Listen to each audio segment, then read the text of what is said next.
పంది ముఖం వేసుకుని ఏం పుట్టుకు పుడతారో ఎందుకు పుడతారు ఇంకెందుకు పుడతారు మమ్మల్ని సాధించడానికి తప్ప నీతో నీ పిల్లలతో వేగలకు చచ్చిపోతున్నాను చూడు నాన్న చూడు మీ బావ చూడు ఎలా కూర్చున్నాడో చలనం లేకుండా గుడ్లగూబ మొహం వేసుకునేవాడును అక్కడ చంటోడికి డైపర్ చేంజ్ చేయాలి గంట నుంచి దాంతో హోంవర్క్ చేయించాలి నేను పక్కన వంట చేస్తున్నాను ఆన్ కాల్ లో ఉన్నాను ఆఫీస్ నుంచి ఫోన్స్ వస్తున్నాయి వీడికి మాత్రం ఇవేవి పట్టవు దిమ్మలాగా ఎలా కూర్చున్నాడు చూడు ఎదవ సచ్చినోడు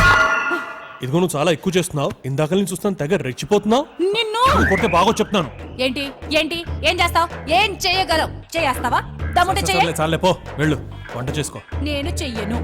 చెయ్యను ఏం పెగ్గలవు ఏం పేకలేను కదా యా. మూసుకుని పడుండు ఇవాళ నీకు ఫుడ్ లేదు బయటికి వెళ్ళి తినడానికి కూడా వీల్లేదు ఒకరోజు మాడితే తెలిసొస్తుంది ఏదో సచ్చినాడికి అసలు ఏమైంది ఏమో గుర్తులేదు 4 మాయ మాటలు చెప్పేసరికి పడిపోయానయ్యా ఈ చిప్ప మొహానికి రాసి పెట్టుంది అప్పటికి మా నాన్న చెప్తానే ఉన్నాడు వీడు చిప్ప మొహం ఇంకొకసారి మళ్ళీ ఆలోచించుకోవే అని విన్నానా వినలేదు ఆ రోజుల్లో రోజు ఇందిరా పార్క్ లో కలిసేవాళ్ళం నాన్న రోజు పువ్వులు తెచ్చిచ్చేవాడు ఆహా లైఫ్ అంతా ఇలాగే ఉంటుందేమో అని అనుకున్నా ఆహా ఇప్పుడు తెలిసొచ్చింది ఈడు పొద్దున లేచిన తర్వాత పరుపు సర్దాలి ఈడి బట్టలు ఉతకాలి ఈడెళ్ళొచ్చిన తర్వాత బాత్రూమ్లు కడగాలి వీడి పుణ్యమాని ఇద్దరిని కన్నాను కదా వాళ్ళ ముడ్లు కడగాలి మళ్ళీ వీళ్ళు మెక్కడానికి నేనే వంట చెయ్యాలి ఇది సరిపోదన్నట్టు మళ్ళీ నేను వీడికి సంపాదించి పెట్టాలి గుడ్ల గుప మొహం వీడును ఈ చింపాంజీ మొహం గడికి ఇంకోటి కనివ్వాలంట ఉన్న ఇద్దరు సరిపోనట్టు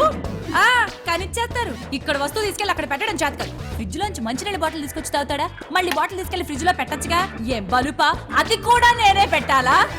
పెళ్లికి ముందు 4 రోజులు వీడితో కలుసుంటే తెలుసుండేది వీడి బాగోతం ఏంటో అయినా ఇప్పుడు వరకు నేను లాభంలే నువ్వైనా చూసి నేర్చుకోనాయనా ఎవరినైతే చేసుకుంటావో వాళ్ళు మనలాగే మనుషులే అని గుర్తు పెట్టుకో లేదు ఎర్రగా బుర్రగా ఉంది కదా అని రోడ్డు మీద కనిపించి ఎవరినో చేసుకున్నావనుకో అది కాస్త వీళ్ళలాంటి తెలియదనుకో అవుట్ నీ లైఫ్ నాశనం